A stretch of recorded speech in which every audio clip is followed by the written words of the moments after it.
Star Wars 7x7 episode 1803. Alright, yesterday we talked about the official gameplay footage reveal of Jedi Fallen Order and all the things that we learned about it, but what about the secret footage that they showed? Yeah, there was, and I've got the scoop for you. Let's go.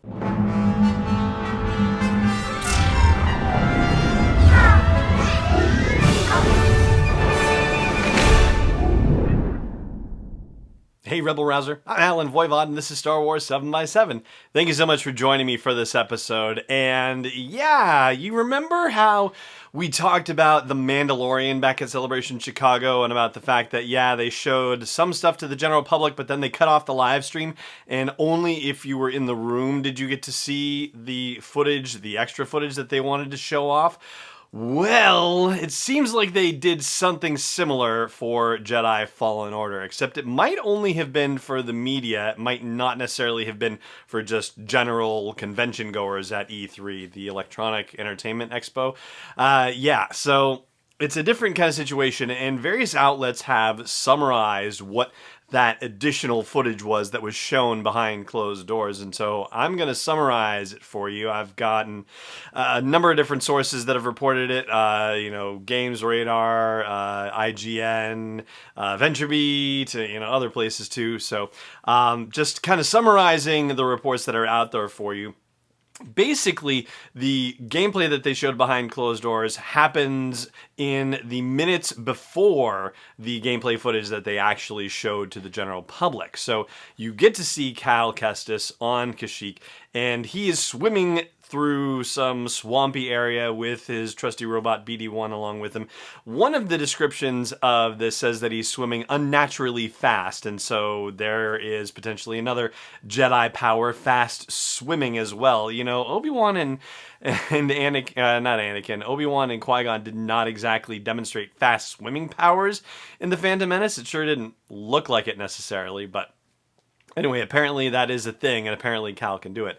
Anyway, there are a bunch of AT-ATs tromping through the swamps, and Cal is able to get in one and commandeer it after killing a bunch of people. And one of the things that gets talked about as part of this, and even as part of just the gameplay in general, is that the force powers that Cal gets to use in the video game are on a sort of cooldown. So it's not as though you, as the player playing Cal, can just do force power, force power, force power all the time.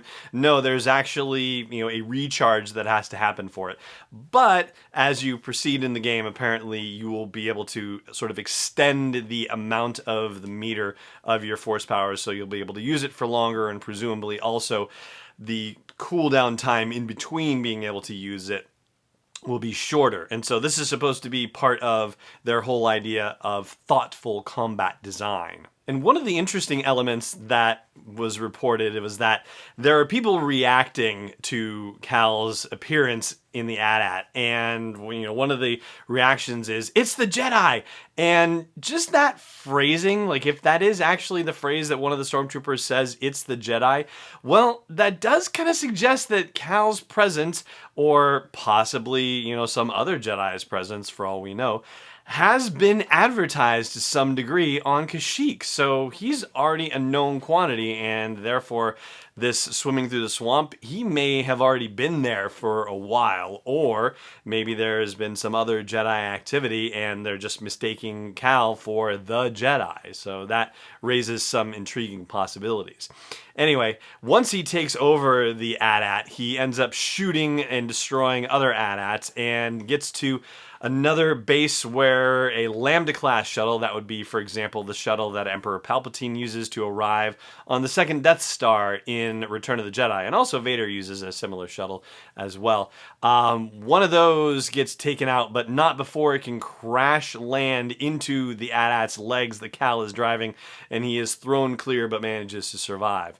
Before that happens, though, somebody realizes that AT-AT has been commandeered, and that somebody decides to jet boot his way onto the windshield of the AT-AT, and that's the introduction of Saw Gerrera in the game. And he doesn't know who Cal is or what his intentions are, and so this is, a bit of an introduction. And it does add a little bit more light and color to the gameplay footage where Cal delivers the line of like, you hear that, BD1? He says he needs me. Yeah, that's, it's not as if there's been a lot of interaction between the two of them to begin with.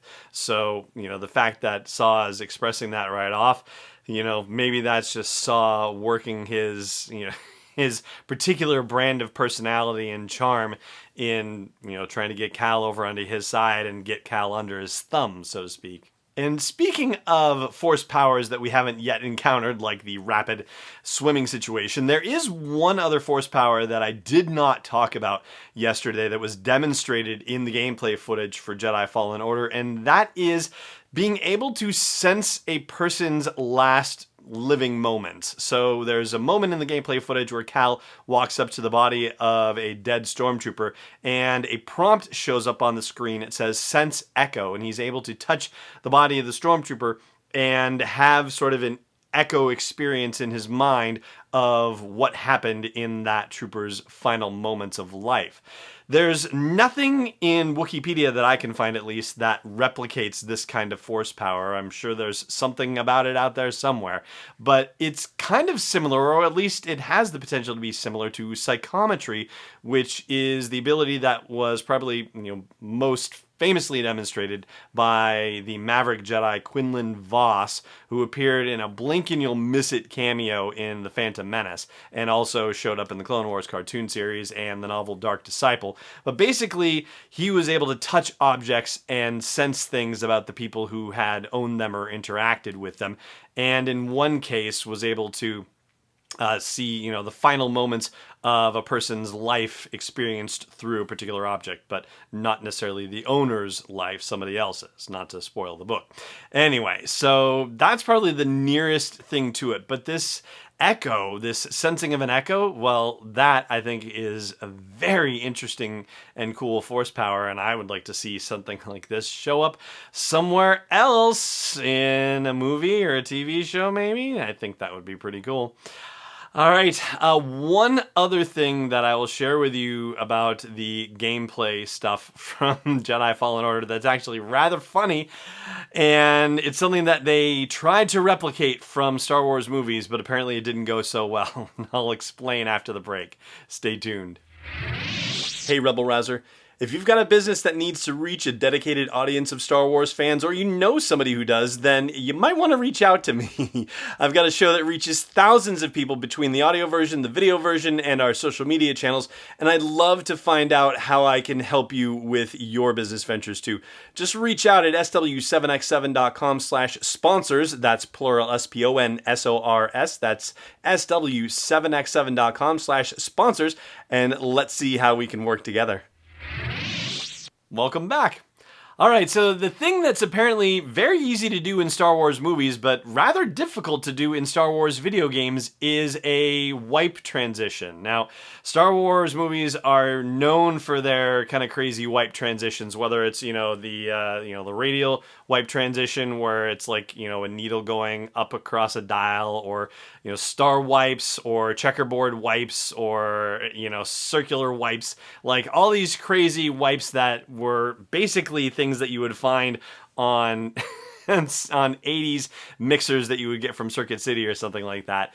This is apparently a very hard thing to do in video games because it's two cameras that are having to be rendered at the same time. And so it apparently took Respawn Entertainment months, quote unquote months, and was a big pain in the keister for them to be able to figure out how to make it work and do it in a way that would be seamless for the gamer, for the user of this thing to experience. And so I just thought that was rather amusing.